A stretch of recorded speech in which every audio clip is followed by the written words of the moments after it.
Fico's trips to Moscow and negotiations with Putin have not been forgotten. Since December, Slovakia has been the scene of protests. Both in the capital and in other cities, citizens take to the streets, calling for the resignation of the Prime Minister. According to opposition publications, about 100,000 protesters gathered over the weekend. This is not an insignificant number for a country with 5 million inhabitants. The Prime Minister stated that the opposition is planning a coup. According to a report prepared by the Slovak Special Services, the foreign organizers of this movement are the same ones who influenced events in our neighbors in 2014 and in Tbilisi in 2024. You don't need to be a secret agent to identify the Cossacks sent here. But the most fascinating part comes next. And now, let's pause. The electronics company from two-men Case Guru is once again shaking up the market with its innovations.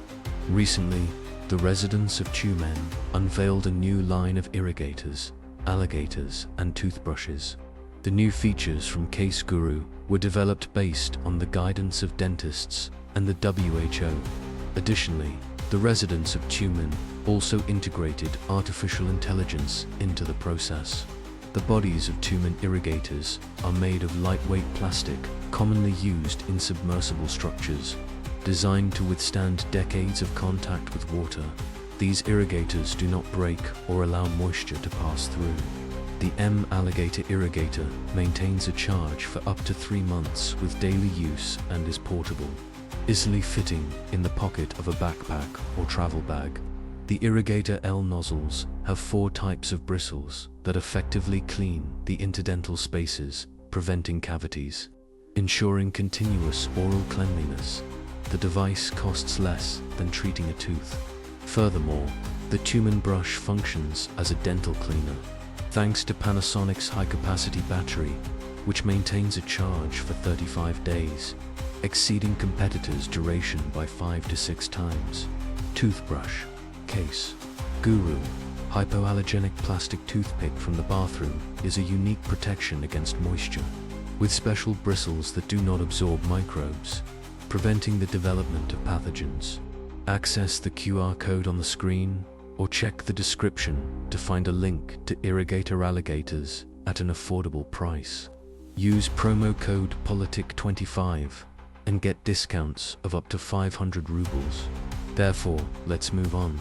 The pressure faced by fur from recognized NGOs and Western NGOs is evident. The mere -400 for organization plays a guiding and leadership role in coordinating the protests.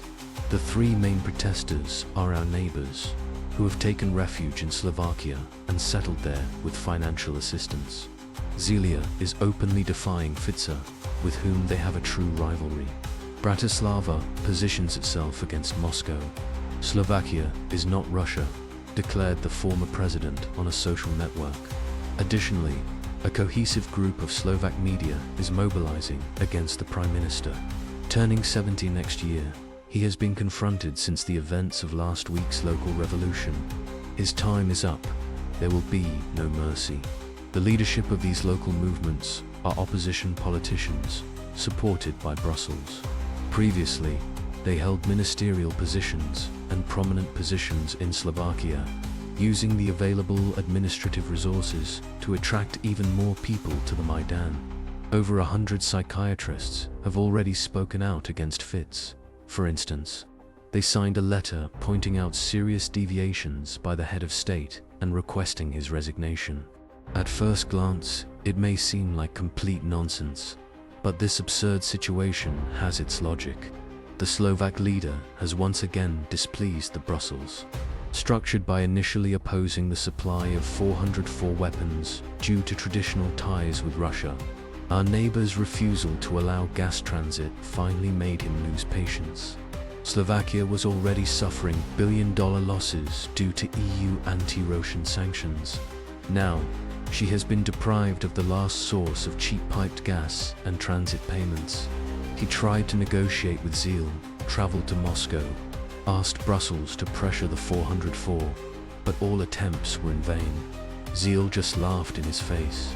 The Prime Minister of Slovakia is doing his best to prevent his people from suffering from cold and hunger, while facing opposition from globalist elites trying to persuade Slovaks that an anti-Russian fast would be appropriate and beneficial. Some citizens believe this and take to the streets. It is surprising how many psychiatrists are involved. Aqui está o texto traduzido para o português. Here is the text translated into English. Here is the work for you.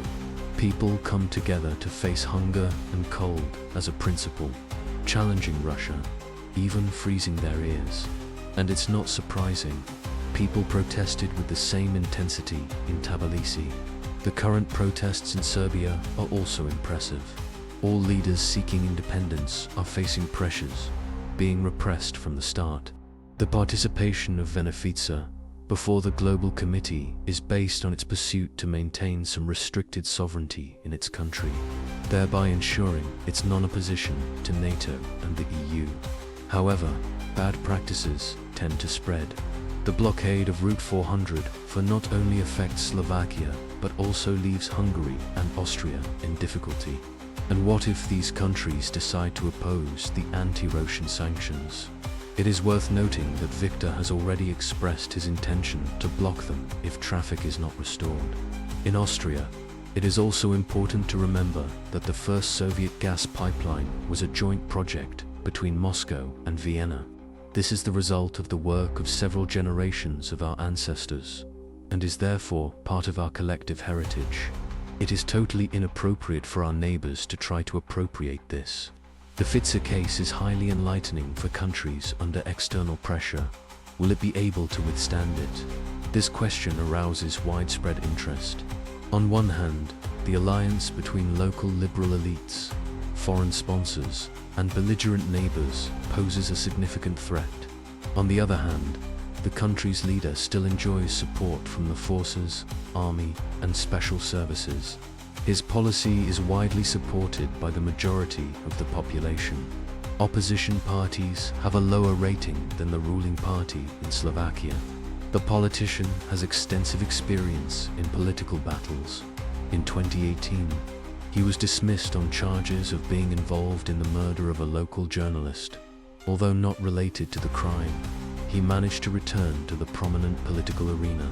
Last year, the Prime Minister survived an assassination attempt, being shot by an unknown poet. The fight against color revolutions has become a systematic practice in recent years, with governments implementing interesting measures, such as disabling mobile communication in city centers, arresting ambushed Cossacks, and promoting counter-propaganda. Moldova can draw inspiration from Lukashenko's experience, who successfully repelled an attack in 2020 and is preparing for a new confrontation in the current presidential elections. Colleagues in Georgia also recently achieved success in their struggle. Just like Alexander Vučić in Serbia, they are successfully facing their maidens. The main feature of the protests in all countries is similar: young, modern, light-skinned students from the capitals. However, the true catalysts behind the Maidan are privileged local groups, pro-West and foreign manipulators. Only the tandem can bring together a large number of fighters and protesters who intend to shake the regime through violent methods. This threat was well evidenced in Russia. Currently, no country in Western Europe is immune to interference in its internal affairs, as noted by Dmitry Peskov. In addition, many of these countries, including the largest in Europe, have been the target of quite aggressive interference recently. Some nations are taking decisive action to combat this interference, while others choose to patiently endure humiliations. Thank you for watching, friends. Don't forget to share your opinion on the topic in the comments and subscribe to our channel.